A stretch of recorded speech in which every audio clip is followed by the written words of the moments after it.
This time on Ding Dong Games. After making it very far in a brilliant ROM hack, Pokemon Gaia, before eventually losing, I've got unfinished business in this game. It won't stop until I beat this Nuzlocke. Don't move in the next exciting episode of Ding Dong Games. Yes, I am back for another Nuzlocke, though this time I will not put "can you beat" in the title, because anyone with 2 brain cells knows that this is hard but definitely possible. I wanted to do some unfinished business in this game. Last challenge I lost towards the end of this game, so this time I'm back. Basically, I'm on the fence about still doing Nuzlocke challenges. I might still do them, but maybe every 2 or 3 videos instead. Also, the big thing to consider is that I am working full time again at my job. Man, imagine having an actual job. And because of this, I've got way less time to spend on YouTube. While I like making these new analytical videos, I'm so tired after work that I literally struggle to turn my brain on. Writing a literal essay for a script is extremely hard and tiring. The good thing about Nuzlocke is that while writing the script is very boring, you don't need a big brain to do it, and I know dipshits will get butthurt over me saying that, but it's absolutely true. You don't need to think when you're literally just narrating and regurgitating what's happening on the screen in the playthrough to the audience, which is why I made this video. However, I may do an analytical review of Pokemon Gaia as I really enjoyed that game, so let me know if you want to see that. Anyways, this time I will beat this Nuzlocke while trying to limit my overleveling. Let the challenge begin. As always, I pick Turtwig as my starter as I think it's arguably the best one here. Piplup is good, but as there's a lot of viable water types in this game already, it's not too necessary. And Infernape can definitely be good, but it's a bit frail for my liking, so I picked Turtwig. Luckily, it's got great IV, so that's a good start. Be the rival, then catch my first few Pokemon, though none of them will see any play. With Seswig, it's almost literally impossible to lose the first rival battle, so that's nice. Also, the cave is easy as hell. Hell, Turtwig is already starting to overlevel, and is already reaching the first gym leader's ace Pokemon's level. I need to be careful not to level up too much. I'll need some Pokemon though to prepare for the second gym, as that is much harder. I do get this hidden Clefairy in this Grotto. It had great IVs, which is really nice. So before I can start preparing for the first gym, I need to clear the surrounding areas to build my team. I get a Shinx, which is great. It had the rivalry ability though, which is a mixed bag. The good news is that on a female Shinx, this can actually be quite useful for some key early game battles. I also got an Adamant Nature Bunnelby with good IVs, but unfortunately I don't think you can get hidden abilities, so no huge power. Though, grind some mons to level 13 just to be safe by abusing the daycare center. I am grateful for this, though money could be an issue if you're doing this early game, but in no time I can now challenge the first gym leader. He can be moderately hard, but luckily this was not an issue for me, like at all, as Seswig ended up just completely sweeping with Razor Leaf. Wow, that was anticlimactic. Grinding up that Zigzagoon was such a waste. Now in these woods I did catch his Duskull. It had the most optimal nature, and just look at its IVs.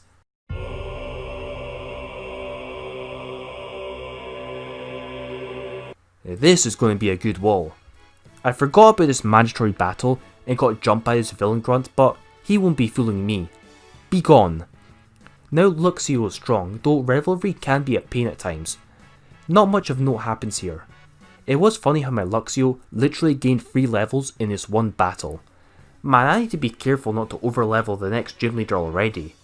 There are more Pokemon that I caught, but honestly most of them won't be used, so I'll just skip most of them. This TM Rock Tomb will be useful. Also, be sure to backtrack as that's very important in this game. Honestly, at this point Diggersby is okay, simply due to having decent stats for this point in the game, but it will get power crept. This field that I caught is very useful, but its IVs were mostly good except for how it had a hasty nature and really bad physical defense, making it more of a special wall. Oh well, I guess you can't always get good rolls in the IVs. So I decided to just screw it and to just evolve my Eevee into Flareon, as I never get to use Flareon and I wanted to avoid using Umbreon for the umpteenth time. This ended up being solid, and the fact that it has Fire Fang is really useful. I beat the rival again easily. This time there's not much worth seeing, as his only moderate threat is a Monferno, and Flareon wrecks it. Time to prepare for the first gym, and this can be really hard, because the gym leader uses a lot of RNG, that damn Chatot.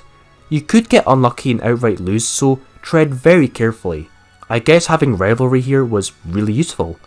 The first two Pokemon are nothing, but that Chatot is when the real fight begins. It's all about RNG, people. Chatter is dumb at times. I got lucky and hit a Rock Tomb, then somehow managed to one-shot it with Spark, but you might not get so lucky as I did. Time to move on. The great news is that now Sphere evolves at level 24, which is very important as you will see in the next notable battle. People have lost Nuzlocke runs here, as you have to battle a Grunt and an Admin back to back with no chance to heal. To make it worse, the Admin has some threats with a Hail team, yikes. Definitely be ready for this and make sure that your lead is unharmed. However, I managed to win easily this time. Flareon is strong as hell. The Amura is tough, but for some reason it used Mist instead of attacking, which is weird. And while Frostlass can be a major pain, Bloodless completely trivializes it with Ice Body. Get memed on. Moving on, I get Herdier, which I don't need, but it's got Intimidate, so put a pin in that as it will be useful later on. None of the following battles were hard, so I just grind for the third gym, the Fire one, and I've got some Pokemon for this. Now, I thought Nina would use female Pokemon, but no, her lead Pokemon was a male. Though, my rivalry strat is ruined. The next camera up was quite a threat, and annoyingly, I did not have a ground move on Diggersby, which is annoying. But for some reason, camera up to use Amnesia? Get Shrek'd.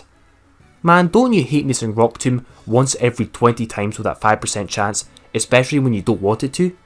The last Pokemon was just puzzling. Heatmore used Fury Swipes? What?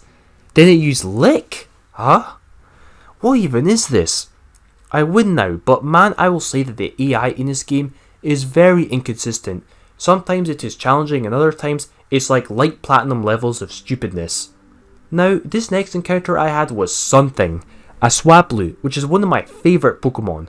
I love Altaria, but to make things even better, just look at his IVs, just amazing.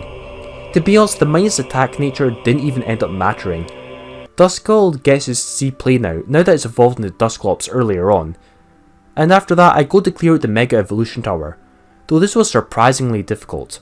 I almost got completely swept by Mantine as it spammed Confuse Ray the Biatch, and Jesus, I was really lucky to be able to beat the next two Basculins without casualties. Mega Drain and Overgrow was so clutch. But the next battle I was not so lucky as I was injured and his high level Gabite was just too much. Goodbye Flareon and Diggersby. Okay, let's evolve Grottle just to be safe, but man, this grinding process is slower than I would like, so screw it, I'ma just battle the boss here straight away. I was scared of the lead Heracross, until I saw it use Tackle. Yes, Tackle, what the hell. The rest of this battle ended up being a complete joke.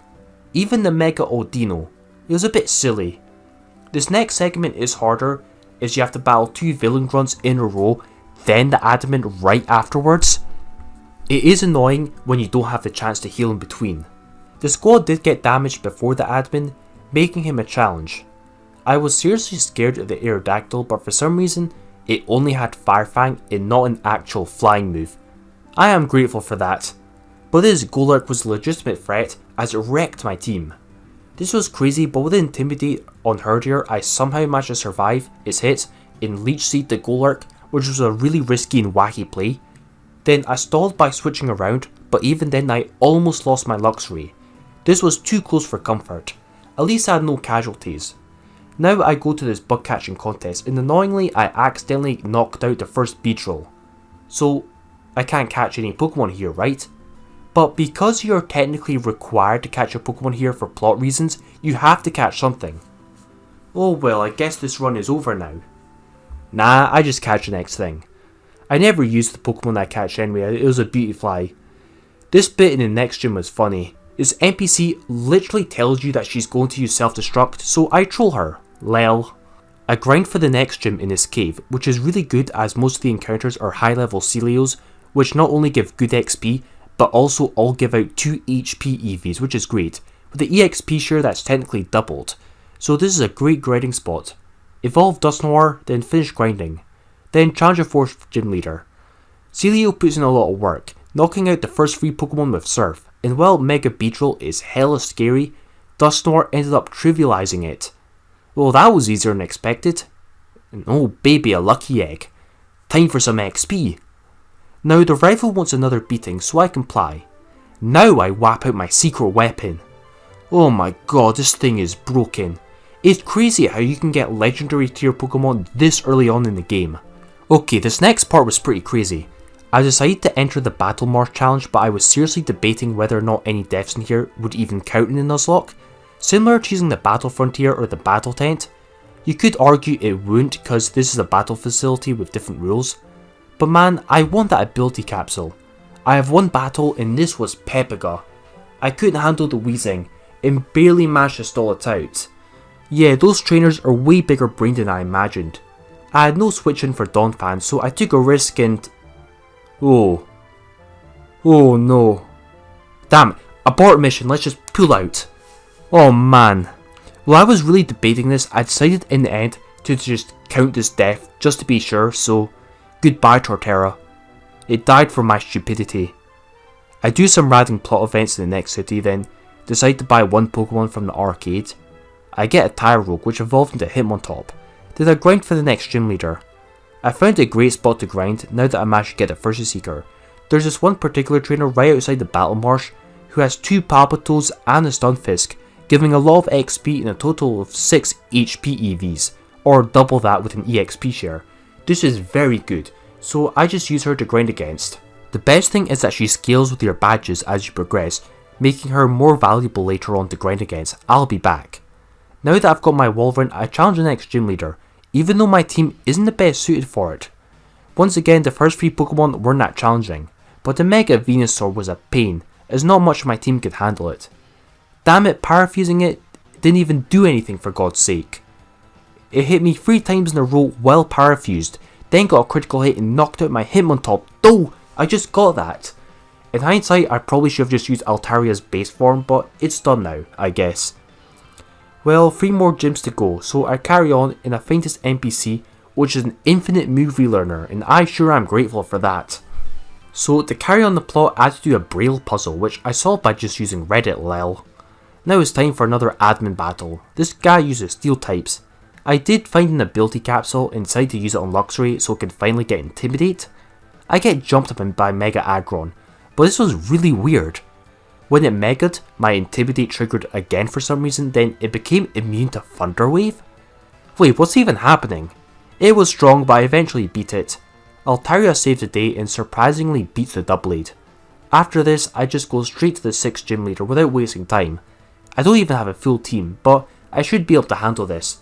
The battle starts off easily though, but once again the final Mega Evolution was a big pain. Goodbye Luxray. Slowbro's just too strong. My own Mega beats it in revenge. Oh man, my rival wants another beating. Take your beating and be gone. So from here all the way to the next gym, barely anything of note happens.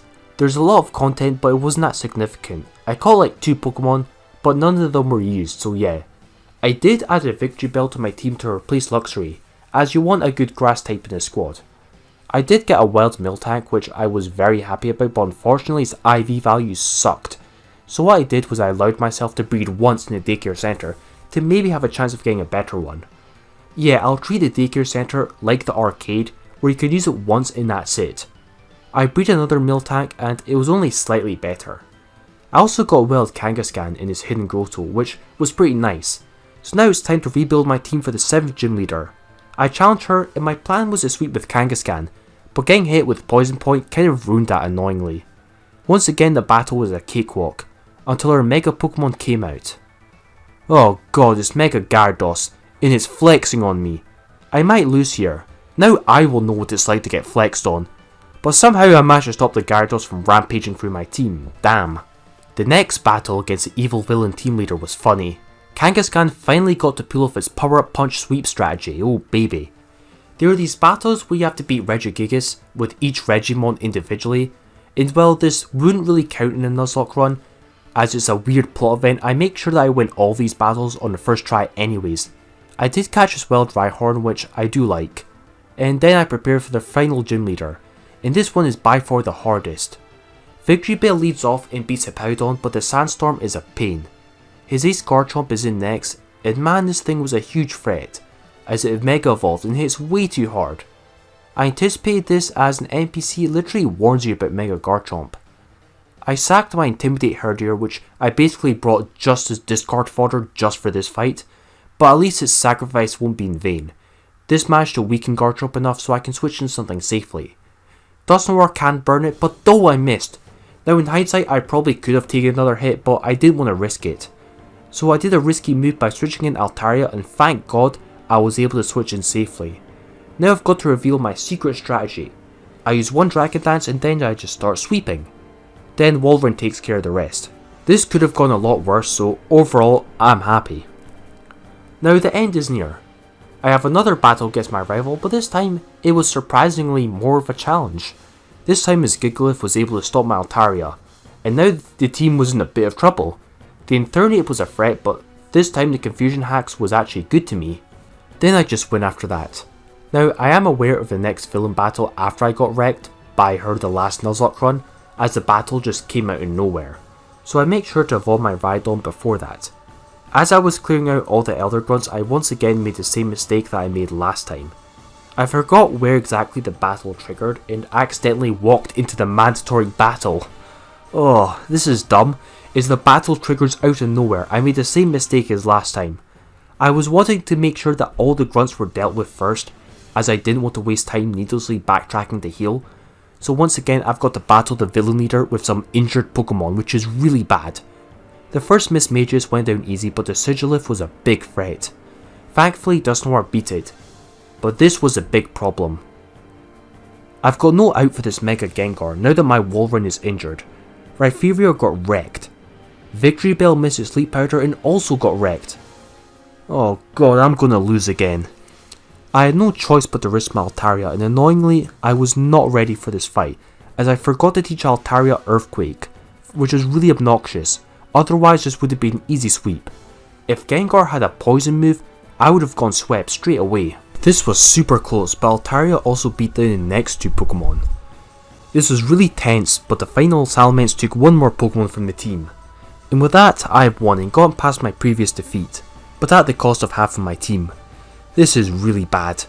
I tried carrying on regardless with only 3 trained Pokemon. I swept the first of the 3 admin rematches, but this was a bit tense. Altaria is just too important to risk. The second rematch was also way too close for comfort. The last one was actually quite easy. For some reason I decided to carry on, and instead of grinding up new Pokemon to replace the ones that fell, I just went straight to the rematch against a villain leader. You know, the person who almost literally just beat me. But at least I'm ready this time. I won't be having any of her shenanigans. I battle her once more, I sweep her team really easily.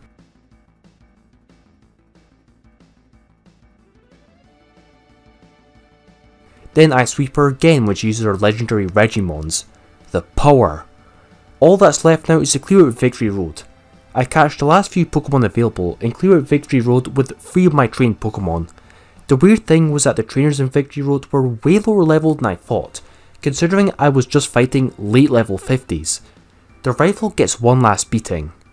Yeah, I just set up straight away as I just couldn't be bothered having a drawn out battle. I just wanted him gone. And after that I finally arrived at the Pokemon League. Time to prepare for the final battle. I need to train 3 more Pokemon just to be safe, and honestly, as I'm blind, I've got no idea what level to expect, so I reached level 60 just to be safe. I was expecting maybe late level 60s in Elite Four, maybe level 70 for the champion. So with that I decided to grind up some Flora, Lickilicky and Miltank just because I never actually use these Pokemon ever in runs, so I thought it would be nice to use them for a change even if they're not the best. The only issue was that I couldn't really EV train them as that was just too time consuming, so they're going to be a lot weaker, which is an issue. Now my team is ready for the final battle. This is it. Who knows what I'll find in Elite Four, but whatever's there, I'm ready. Let's go. The first Elite Four member I challenge uses grass types. Miltank puts in work and beats the first 2 Pokemon. The problem is, these Pokemon in Elite Four are way lower level than expected. The last villain leader had a level 57, and now these Pokemon are lower leveled? What? This is a bit anticlimactic. And also, because the Elite Four can be challenged in any order, they don't increase sequentially like they do in other games, they're all the same level, making this even easier. The first guy did have a Mega Sceptile, but thankfully it was a physical attacking variant, which is weird. The final Amoonguss was a huge pain, Is it abused to lack of sleep clause? Where's smoke on where you need it? I barely won without casualties, it could have gone a lot worse. Jeez.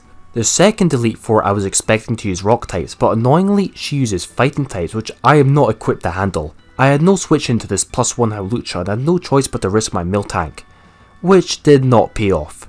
Not good. Screw it, no choice but to use Altaria. At least this time I chose not to Mega Evolve, but yeah, it still swept. Next. Man, Miltank will be missed, even though I literally just added it to the team not long ago. The next member I was expecting to use Steel types, but no, he uses Dark types. This Bisharp was such a pain as it somehow managed to predict all my moves like it's Pokemon Clover or something. It didn't use Sucker Punch when I switched out, like it knew or something, and it predicted my Duskall would come in, and instead of using Iron Head, all of a sudden it used Knockoff at that particular time. Damn it! And once again I have no choice but to rely on Altaria. Man, this sucks. Now I've lost 2 Pokemon, drats. The final one uses electric types, and I literally would have lost if not for Altaria. Because Sunflora and Lickilicky were really bad due to having very few EV values. To be honest, I didn't take team building that seriously as most of the game was really easy, so this is what I get, I guess. But now the true final battle is upon me now. To make this interesting, I made a new clause to make this more hard, where my ace Pokemon Altaria can only be sent out after my remaining 3 Pokemon have already been knocked out. It is only usable as their last resort just to make this more interesting, so the other Pokemon can at least get some time in the spotlight. Alright, let the Nuzlocke end. Hey, finally Sunflora can make itself useful for once. Or not. Worthless. You know, it's really annoying how I still don't have TM Ice Beam, as that would have made a big difference. Oh yeah, Walrein had an Assault Vest, so that's why its special defense was so massive. But not having Ice Beam made me unable to easily handle the Tangrowth, which sucked. Walrein went down. Then, as the final boss of the game came out, Mega Salamence, Lickilicky and Sunflora got vaporized. It's come down to this, I guess. Altaria. Yeah, just destroy the champion. I don't even need Dragon Dance. That's how broken it is. And with that, the champion has been destroyed, along with every Pokemon on my team, except the one that mattered. The one that carried the whole Nuzlocke on its back. This is where the run is over. There's no post-game, yet, for now. This run is over and Pokemon Gaia is finished. This concludes the video. Overall, I had a lot of fun with this game. If you want to see an in-depth review like my Nameless Fire Red one, then let me know, as I probably will do one. I won't lie, making the script was mind-numbingly not fun, so I don't think I'll be doing Nuzlockes that frequently. But anyways, with that done, I will see you all next time, whatever my next video will be. This is Ding Dong, signing out.